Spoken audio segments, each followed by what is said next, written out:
and welcome to my YouTube channel. बच्चों, in our previous video हमने DNA के structure के बारे में पढ़ा था.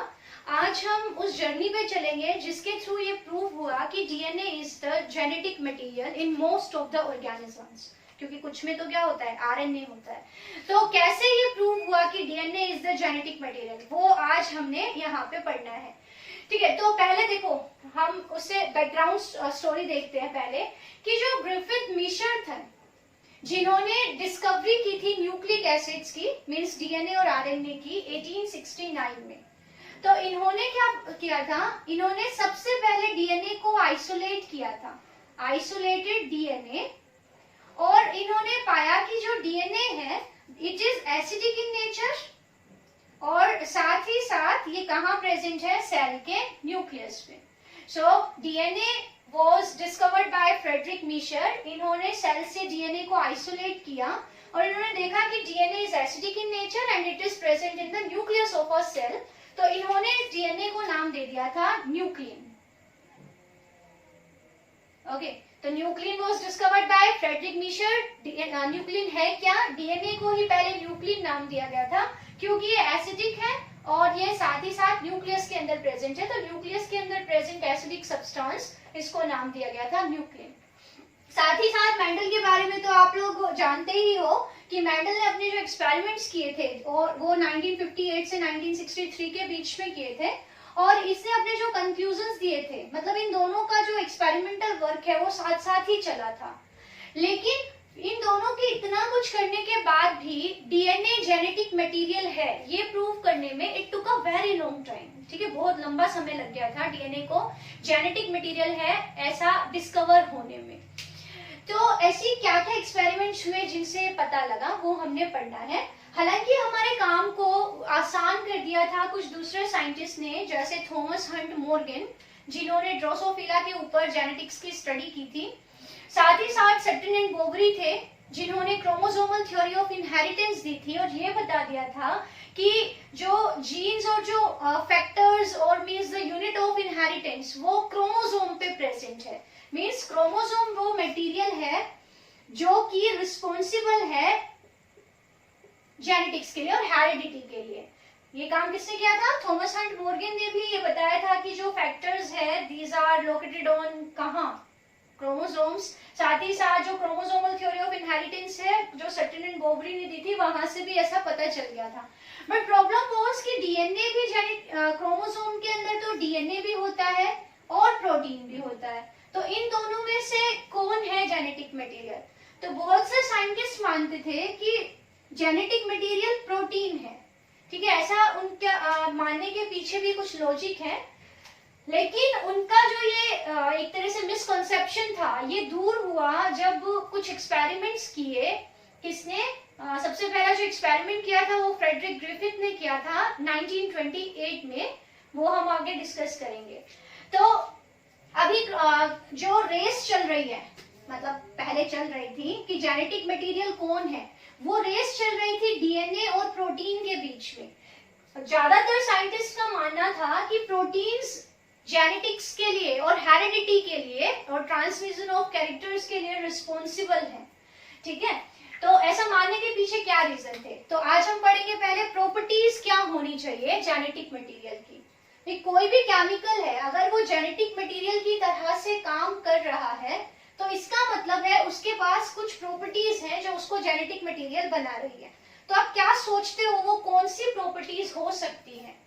तो प्रॉपर्टीज ऑफ जेनेटिक मटेरियल, भाई कोई भी केमिकल अगर एक्ट कर रहा है एज अ जेनेटिक मटेरियल तो उसके पास क्या क्या कैरेक्टर्स होते हैं या होने चाहिए. सबसे पहली बात तो जो genetics means transmission of characters, तो कैरेक्टर्स की इंफॉर्मेशन होनी चाहिए ना उस केमिकल के पास.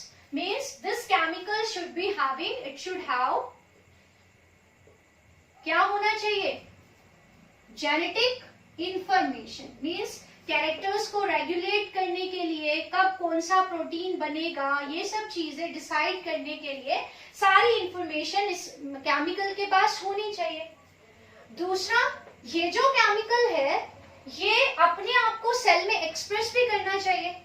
अगर मेरे पास सपोज ओके सपोज अगर मेरे पास नॉलेज है, अगर मैं उसको एक्सप्रेस ही नहीं कर रही हूँ, मैं उसको यूज ही नहीं कर रही हूँ, तो उसका क्या फायदा है। सिमिलरली अगर किसी मटेरियल के पास जेनेटिक इंफॉर्मेशन है और वो उसको एक्सप्रेस ही नहीं कर रहा है, तो उसका क्या सिग्निफिकेंस हुआ।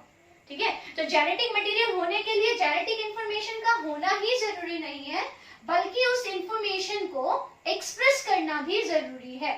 तो should express this information in a cell.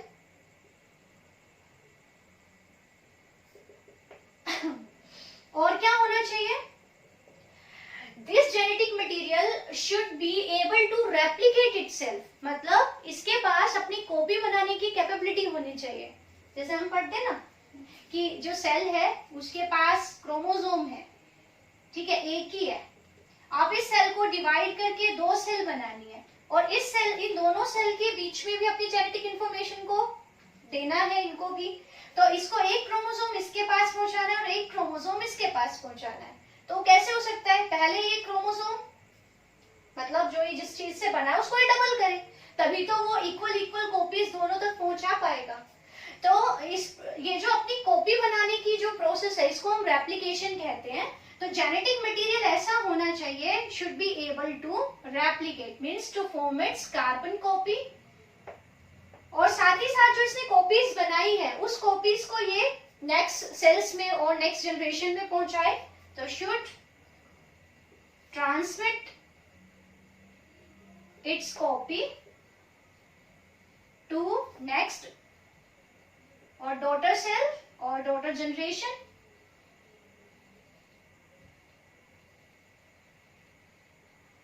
ठीक है, और क्या पॉइंट होने चाहिए, जो जेनेटिक मटेरियल है वो उसमें वेरिएशंस होनी चाहिए, क्योंकि भाई जेनेटिक मटेरियल ही तो हमारे सारे कैरेक्टर्स को कंट्रोल कर रहा है। अभी इतने सारी वैरायटीज हैं ऑर्गेनिजम्स की, तो इसका मतलब जेनेटिक मटेरियल के अंदर भी वैरायटीज होनी चाहिए। जैसे फॉर एग्जांपल अगर हम एक एलिफेंट को और एक रैट को कंपेयर करें तो उनके जेनेटिक मटेरियल में दिन रात का फर्क पाना चाहिए ना। वो किसके कारण, क्योंकि जेनेटिक मटेरियल में वेरिएशंस होनी चाहिए। So it should have varieties और वेरिएशंस, तभी तो इतनी सारी कैरेक्टर्स एक साथ ही कंट्रोल कर पाएगा, साथ ही साथ इतने सारे फिनोटाइप्स जनरेट कर पाएगा। साथ ही साथ और क्या होना चाहिए, it should be stable but should undergo slow changes. अब आप देख रहे हो कि ह्यूमन बींग्स के अंदर भी इतने सारे चेंज आए हैं। पहले हमारा स्ट्रक्चर कैसा होता था, हम लोग 4 पैरों पे चलते थे, फिर 2 पैरों पे चलने लगे, फिर अब हम इरेक्ट मैन बन गए हैं। तो ये चेंजेस किसके कारण आए, क्योंकि जेनेटिक मटेरियल में चेंजेस आए और तभी तो इवोल्यूशन हुआ। तो जेनेटिक मटेरियल हालांकि स्टेबल होना चाहिए, क्योंकि एक साथ बहुत सारे चेंजेस आ जाएंगे तो वो भी लीथल होंगे, बट ऐसा भी नहीं है कि वो बिल्कुल ही इनर्ट हो, बिल्कुल ही रिएक्टिव ना हो, बिल्कुल ही चेंज ना हो। उसमें टाइम के साथ कुछ स्लो म्यूटेशंस और स्लो चेंजेस आने चाहिए। तो ये कुछ प्रॉपर्टीज हैं जो किसी भी जेनेटिक मटेरियल को एक जेनेटिक मटेरियल बनाती है। ठीक है, अब ये सारी प्रॉपर्टीज अगर हम डीएनए और प्रोटीन्स को लेके कंपेयर करें तो नो डाउट प्रोटीन्स के अंदर आपको वेरिएशंस वाली प्रॉपर्टी मिलेगी, वैरायटी, क्योंकि प्रोटीन्स किससे बने हैं, 20 डिफरेंट अमाइनो एसिड से मिलके बने हैं। तो ये 20 अमाइनो एसिड्स अलग अलग वे में अरेंज होके अलग अलग टाइप के प्रोटीन्स बना सकते हैं, मींस वैरायटी हो सकती है। बट प्रोटीन्स रेप्लिकेट तो नहीं कर सकते, अपनी कॉपी तो नहीं बना सकते। तो क्योंकि प्रोटीन्स रेप्लिकेट नहीं कर पाते हैं तो ये चीज उनको जेनेटिक मटेरियल की रेस में पीछे धकेल देती है। इसका मतलब है पहले जो साइंटिस्ट ये मान रहे थे कि प्रोटीन्स जेनेटिक मटेरियल है, क्योंकि प्रोटीन्स के अंदर इतनी सारी वैरायटीज पॉसिबल हैं, वो क्योंकि उनको पता लगा बाद में कि प्रोटीन्स तो रेप्लिकेट ही नहीं कर सकते, लेकिन जेनेटिक मटेरियल तो रेप्लिकेशन कर सकता है। तो इस रेस में प्रोटीन्स हार गए डीएनए और न्यूक्लिक एसिड से, मींस डीएनए आरएनए से प्रोटीन हार गए। ओके, अब हमारे पास बचते हैं डीएनए और आरएनए मींस न्यूक्लिक एसिड्स, जो इस रेस में आगे हैं जेनेटिक मटेरियल बनने की रेस में, क्योंकि इनके पास सारी की सारी वो क्वालिटीज हैं जो किसी भी जेनेटिक मटेरियल में होनी चाहिए। तो DNA is the genetic material, इसके लिए 2 तरह के हमारे पास एविडेंसेस हैं। जैसे अगर हम इनडायरेक्ट से देखें, इनडायरेक्ट एविडेंसेस देखें,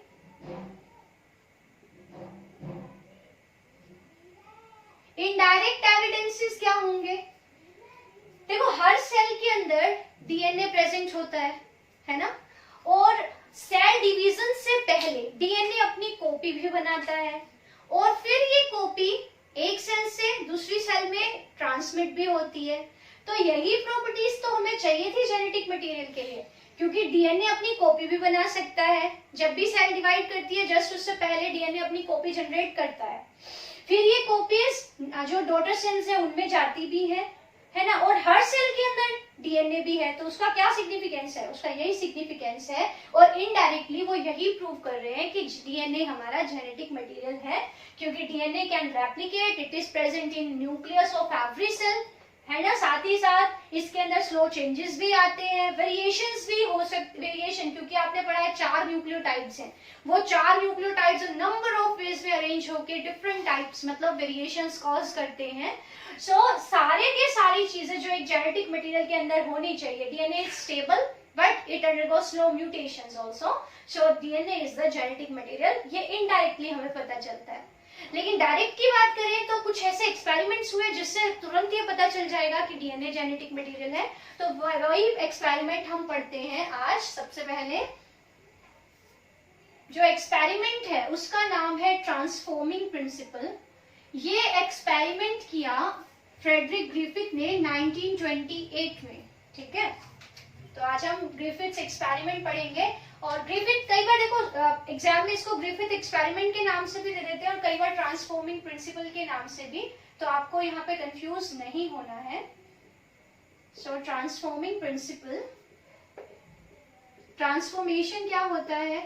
आप कहते हो कोई चीज ट्रांसफॉर्म हो गई, इसका मतलब है वो चेंज हो गई, है ना, उसके फिनोटाइप में चेंज आ गया। जैसे कहते हैं ना, एक मतलब गांव का आदमी मानो शहर में शिफ्ट हो गया, उसने अपने लिविंग स्टेट मतलब लिविंग जो तरीका है रहने का उसमें चेंज किया, उसने अपनी ड्रेसिंग स्टाइल चेंज किया, तो हम कहेंगे ओहो ये तो ट्रांसफॉर्म हो गया, मीन्स उसका जो पूरा रहने का स्टाइल है वो पूरा चेंज हो गया है। ऐसे ही सेल अगर बाहर से कोई केमिकल पिक करती है और उस केमिकल को पिक करने की वजह से सेल के फिनोटाइप में चेंज आ जाता है, इसका मतलब सेल के पास जो प्रॉपर्टी पहले नहीं थी वो प्रॉपर्टी अब उसके अंदर आ गई है, तो हम कहेंगे कि सेल ट्रांसफॉर्म हो गई है।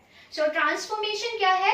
It is a change in phenotype. अभी हम सेल की बात कर रहे हैं तो सेल से के कॉन्टेक्स्ट में इसको पढ़ेंगे कि transformation is the change in phenotype of a cell. कैसे? जब सेल बाहर से जेनेटिक मटेरियल पिक करती है, जीन्स पिक करती है और तो कैरेक्टर्स को कंट्रोल करने वाला मटेरियल पिक करती है, तो उस जीन के साथ और उस मटेरियल के साथ कुछ नए कैरेक्टर सेल्स के अंदर आएंगे जिसके थ्रू सेल चेंज हो जाएगी, तो हम कहेंगे कि सेल चेंज हो गई। तो देखिए जो ट्रांसफॉर्मिंग प्रिंसिपल है किसने किया? फ्रेडरिक ग्रिफिथ ने।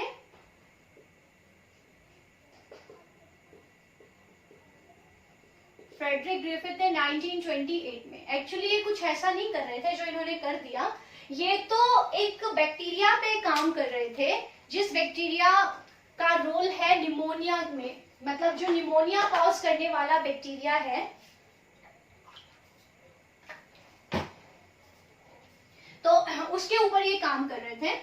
तो निमोनिया आपको पता है एक डिजीज है जिसमें हमारे लंग्स में इंफेक्शन होता है, तो निमोनिया इन मैमल्स। तो मैमल्स के अंदर निमोनिया कॉज करने के लिए एक बैक्टीरिया रिस्पॉन्सिबल है और उस बैक्टीरिया का नाम है स्ट्रेप्टोकोकस निमोनियाe।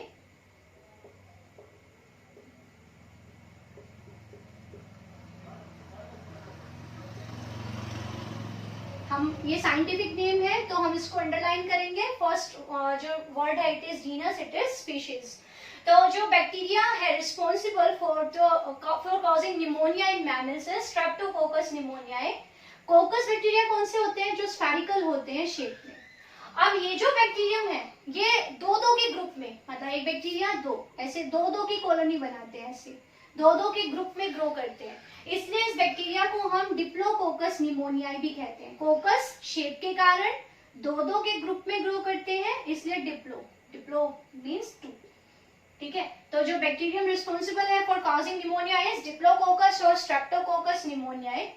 तो ये इसी बैक्टीरिया की पैथोजेनिसिटी और वायरुलेंस को कि कैसे ये डिजीज कॉज करता है, सब ये अपनी लैब में पढ़ रहे थे, उसको उस पर एक्सपेरिमेंट कर रहे थे। तो इन्होंने पाया कि जो ये बैक्टीरियम है ये दो अलग अलग डिफरेंट फॉर्म्स में, मींस दो डिफरेंट जेनेटिक फॉर्म्स में पाया जाता है, जिसे हम स्ट्रेन्स कहते हैं। Strains means two genetically different forms of an organism. है तो यही बैक्टीरिया, बट इसमें भी थोड़े थोड़े चेंज है। एक जो स्ट्रेन है उसका नाम है आर स्ट्रेन और दूसरे स्ट्रेन का नाम है एस स्ट्रेन। आर वर्ड का मतलब है रफ, आर वर्ड रफ के लिए है, एंड एस वर्ड स्मूथ के लिए है। अब रफ और स्मूथ कहने का मतलब क्या है कि जब हम इस बैक्टीरिया को लैब में ग्रो करते हैं, जैसे ये पेट्री प्लेट है, इसके अंदर हम बैक्टीरिया ग्रो कर रहे हैं, तो दो दो के ग्रुप में बैक्टीरिया ग्रो करेगा। ऐसे मैं बाहर बना देती हूँ, ऐसे ये बैक्टीरिया है, ऐसे दो का ग्रुप है, और इनकी जो ग्रुप है और कॉलोनी है उसके ऊपर एक शाइनी कवर होता है म्यूसिलेज और एक पॉलीसेकेराइड से बना हुआ।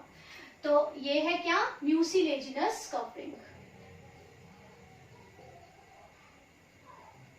तो इस कवरिंग के कारण ये जो बैक्टीरिया की कॉलोनी है ये हमें स्मूथ और शाइनी नजर आती है, ठीक है, जबकि ये वाले बैक्टीरिया के ऊपर ऐसी कोई भी ऐसी कोई भी कवरिंग नहीं होती। तो इसकी वजह से इनकी कॉलोनी रफ नजर आती है। ओके, अभी आप आगे पढ़ोगे कि S strain is virulent. Virulence means property to cause disease.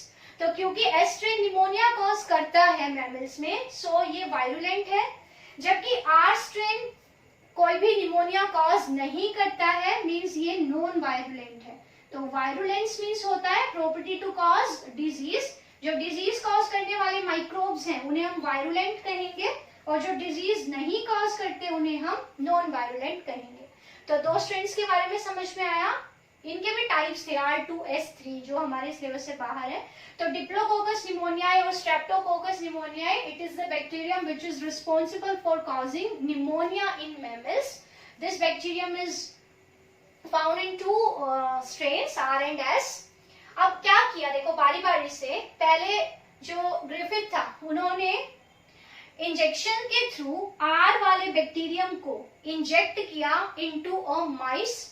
तो सबसे पहला स्टेप क्या होगा, R स्ट्रेन वाले बैक्टीरियम लिए, इंजेक्शन के through means injected into this bacterium R strain वाले वर इंजेक्टेड इनटू अ माइस। तो क्या देखा कि क्योंकि ये देखो नॉन वायरुलेंट है, डिजीज कॉज नहीं कर रहा है, इसका मतलब माइस में no pneumonia and mice survived. Mice को निमोनिया नहीं हुआ और माइस सर्वाइव कर गए। दूसरे स्टेप में इन्होंने क्या किया, आर स्ट्रेन की जगह लिए एस स्ट्रेन वाले बैक्टीरियम। तो एस स्ट्रेन इनको इंजेक्ट किया, इंजेक्टेड इनटू माइस। तो क्योंकि ये वायरुलेंट था, निमोनिया हो गया माइस को एंड माइस डाइड, मर गए माइस।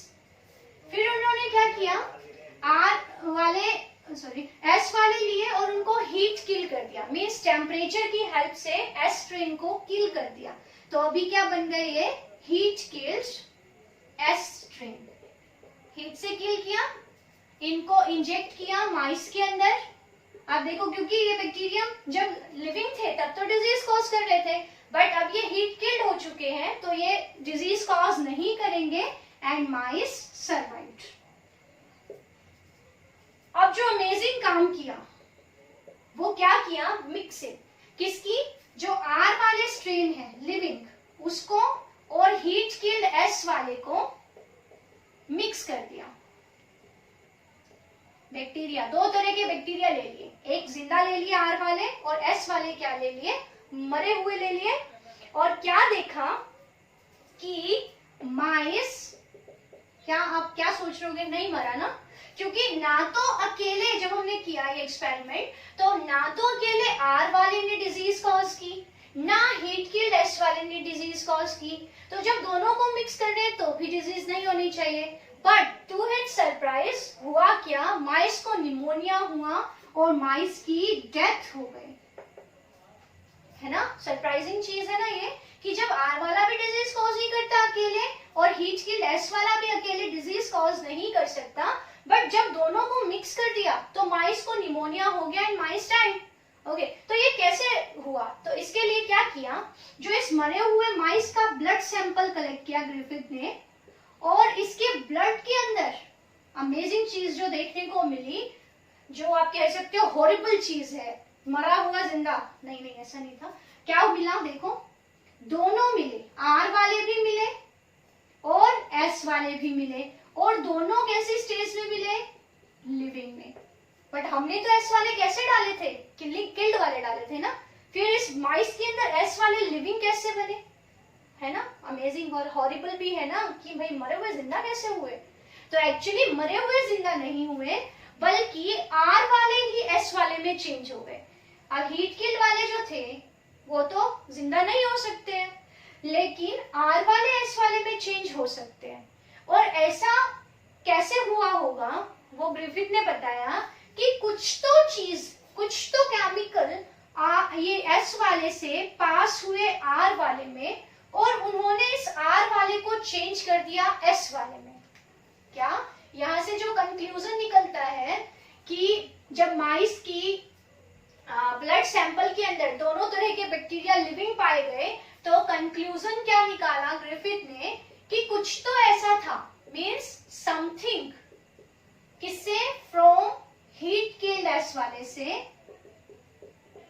हीट किल्ड एस स्ट्रेन से, समथिंग हमें नहीं पता क्या, पास्ड टू किस में चली गई, आर स्ट्रेन में, और जिनमें ये चीज पास हुई वो आर वाले किस में चेंज हो गए, एस वाले में। ओके, तो आर वाले ही किस में चेंज हो गए, एस वाले में। तो यही तो ट्रांसफॉर्मेशन है, आर वाले का एस में चेंज होना, मीन्स एक नया फिनोटाइप। आपको पता है ना, आर वाले पहले कवरिंग नहीं थी इनके बाहर म्यूसिलेज की, लेकिन अब वो एस में चेंज हो गए, इसका मतलब उनके ऊपर कवरिंग प्रेजेंट है म्यूसिलेज की।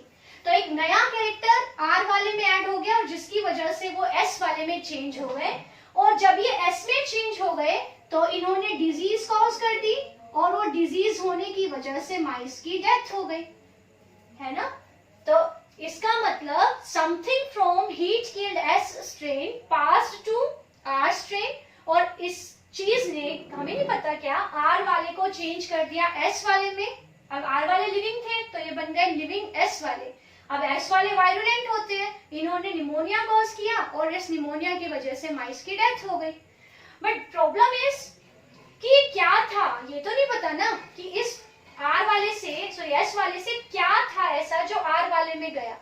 तो उसके लिए हमें थोड़ा वेट करना पड़ेगा, मतलब ग्रिफिथ को भी वेट करना पड़ा। यहाँ तक आपको समझ आया? और ये जो चेंज है ना, ये परमानेंट था। परमानेंट मीन्स जब एस वाले को निकाल के लैब के अंदर इनको ग्रो किया, तो एस वाले जो अपने डिसेंडेंट्स बना रहे हैं, मतलब नए जो बैक्टीरियम आर वाले बनाएंगे, वो भी कैसे होंगे, एस, क्योंकि आर से आर बनेंगे, एस से एस। अब जब आर वाले एस में चेंज हो गए, ये चेंज परमानेंट था, इसका मतलब एस वाले से जो नए बैक्टीरियम बनेंगे वो भी कैसे थे, एस वाले। तो इसका मतलब है कुछ तो बॉडी में ऐसा था हीट किल्ड वाले की, जिसके पास ऐसी प्रॉपर्टी थी जो सेल के कैरेक्टर को चेंज कर सकती है।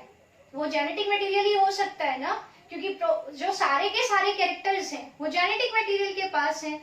तो जो म्यूसिलेज की कवरिंग वाला जो कैरेक्टर है और डिजीज करने वाला जो कैरेक्टर है, वो भी तो जेनेटिक मटेरियल में होगा ना।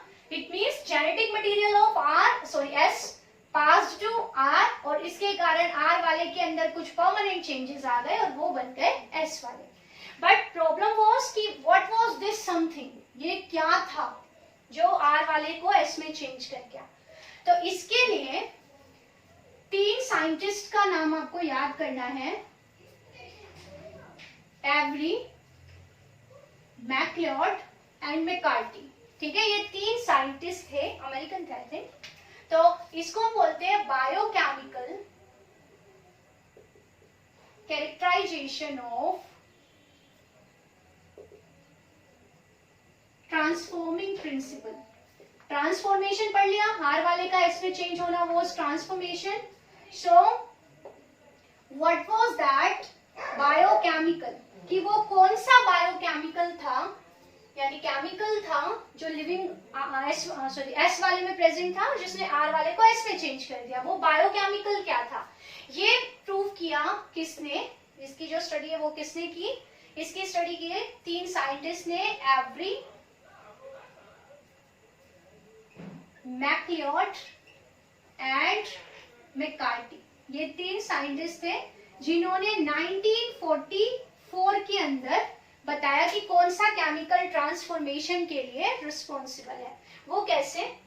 सेंट्रीफ्यूगेशन टेक्निक पता है ना, जिससे हम डेंसिटी के हिसाब से सेल के मॉलिक्यूल्स को अलग अलग कर सकते हैं। तो सेंट्रीफ्यूगेशन टेक्निक की हेल्प से हीट किल्ड एस स्ट्रेन वाले के कार्बोहाइड्रेट्स को अलग कर लिया गया, उनके डीएनए को अलग कर लिया गया और उनके प्रोटीन्स को अलग कर लिया गया। तो हीट किल्ड वाले एस स्ट्रेन को सेंट्रीफ्यूगेशन से इसके कार्बोहाइड्रेट्स को अलग कर लिया, जो टूटी फूटी इनकी कवरिंग थी म्यूसिलेज वाली, और जो इनकी सेल में दूसरे कार्बोहाइड्रेट्स थे उनको अलग कर लिया। ठीक है। दूसरा, इसके प्रोटीन्स को अलग कर लिया और इसके डीएनए को अलग कर लिया। ठीक है, क्लियर? तो इन्होंने क्या किया, हीट किल्ड एस स्ट्रेन को सेंट्रीफ्यूज किया, मतलब ये देखने के लिए कि कौन सा केमिकल, क्या वो कार्बोहाइड्रेट थे जिन्होंने आर वाले को एस में चेंज किया, या वो इसके प्रोटीन्स थे, या वो डीएनए था। ये देखने के लिए इन तीनों में एवरी, मैकलियोड एंड मैककार्टी ने इनके हीट किल्ड एस वाले के कार्बोहाइड्रेट, प्रोटीन्स और डीएनए को अलग कर लिया। अब इन्होंने टेस्ट ट्यूब्स ली। ये टेस्ट ट्यूब 1, 2, 3 और ऐसे 4, 5 भी ले सकती हूँ मैं, मेरी मर्जी। तो ऐसे टेस्ट ट्यूब्स लिए। इन टेस्ट ट्यूब के अंदर बैक्टीरिया को ग्रो कराने के लिए जो भी मटेरियल चाहिए, उनके लिए खाना पीना, वो सब यहाँ पे मतलब कल्चर मीडियम लिया और इनके अंदर ग्रो कराए आर वाले। ठीक है, यहाँ पे कौन से बैक्टीरियम ग्रो करा रहे हैं? आर वाले। तो यहाँ पे आर वाले बैक्टीरियम ग्रो कराए हैं कल्चर मीडियम में, यहाँ भी आर वाले, यहाँ भी आर वाले। तो आर वाले बैक्टीरियम ग्रो कराए हैं कल्चर मीडियम में। ठीक है, अब बारी बारी से हमें क्या करना है, एक टेस्ट ट्यूब के अंदर हीट किल्ड वाले के कार्बोहाइड्रेट्स ऐड कर दिए, दूसरी के अंदर हीट किल्ड वाले के प्रोटीन्स ऐड कर दिए, तीसरी टेस्ट ट्यूब के अंदर डीएनए ऐड कर दिया और डीएनए के साथ एंजाइम ऐड कर दिए, जिनको हम कहते हैं डीएनएज, मतलब डीएनए को ब्रेक करने वाले और डाइजेस्ट करने वाले एंजाइम। पता है ना, न्यूक्लियेजेस, जैसे प्रोटीएजेस प्रोटीन को डाइजेस्ट करते हैं, वैसे न्यूक्लियेजेस ऐसे एंजाइम्स हैं जो न्यूक्लिक एसिड्स को ब्रेक करते हैं, डाइजेस्ट करते हैं, और जो उनमें भी पर्टिकुलरली डीएनए को डाइजेस्ट करेंगे वो कौन होंगे? डीएनए। तो एक टेस्ट ट्यूब में डीएनए लिया, लेकिन डीएनए के साथ क्या ले लिया? डीएनएज। और एक टेस्ट ट्यूब में सिंपल क्या लिया? DNA, only DNA. ठीक है, फिर अनडिस्टर्ब रख दो। क्या किया है? 4 टेस्ट ट्यूब्स लिए ना, एक में हीट किल्ड एस वाले के कार्बोहाइड्रेट्स डाले, एक में प्रोटीन्स डाले हीट किल्ड वाले के, एक में डीएनए के साथ एंजाइम्स भी डाल दिए डीएनएस, और एक में सिर्फ क्या डाला है? डीएनए। अब क्या पाया गया कि जो पहली टेस्ट ट्यूब थी जिसमें कार्बोहाइड्रेट डाले गए थे, इसके अंदर कोई भी एस टाइप के बैक्टीरिया नहीं मिले। इसका मतलब हीट किल्ड के कार्बोहाइड्रेट्स ने आर वाले को एस में चेंज नहीं किया। दूसरी टेस्ट ट्यूब जिसमें प्रोटीन्स को डाला गया था हीट किल्ड एस वाले को, तो अगर प्रोटीन जेनेटिक मटेरियल होता तो प्रोटीन की वजह से आर वाला एस में चेंज हो जाता, तो इस टेस्ट ट्यूब में एस वाले भी मिलने थे, बट यहाँ भी there was no any S type bacteria. जिसके अंदर आर डाला, सॉरी डीएनए डाला था अलोंग विद डीएनएस, उसके अंदर भी there was no change, means no S type bacterium were there. लेकिन जिसके अंदर डीएनए डाला था, ओनली डीएनए, वहां क्या देखा गया कि आर वाले तो थे ही और उसके साथ साथ एस वाले भी थे। तो यहां से क्लियर हो गया कि डीएनए ही वो मटेरियल है जिसकी वजह से आर वाले किस में चेंज हो गए? एस वाले में। तो दैट समथिंग, जो ग्रिफिथ ने समथिंग कह के छोड़ दिया था, that something was what? It was DNA. So DNA of HSK, heat heat killed S वाले के डीएनए ने किसको चेंज कर दिया, आर वाले को चेंज कर दिया एस वाले के अंदर। सो हम कह सकते हैं जो हमारे कैरेक्टर्स होते हैं वो किसमें स्टोर होते हैं, डीएनए में। और डीएनए ही क्या है, DNA is the genetic material. So it was the biochemical characterization of transforming principle. So transforming principle states that DNA is the genetic material. Means it can change one cell to another form. क्योंकि इसी के पास character होते हैं cell के phenotypes को control करने के लिए। So DNA is the genetic material. That's all about today's video. अब फर्दर वीडियोस में हम और एक्सपेरिमेंट्स पढ़ेंगे जिनसे आपको क्लियर पता चल जाएगा कि डीएनए ही जेनेटिक मटेरियल है। So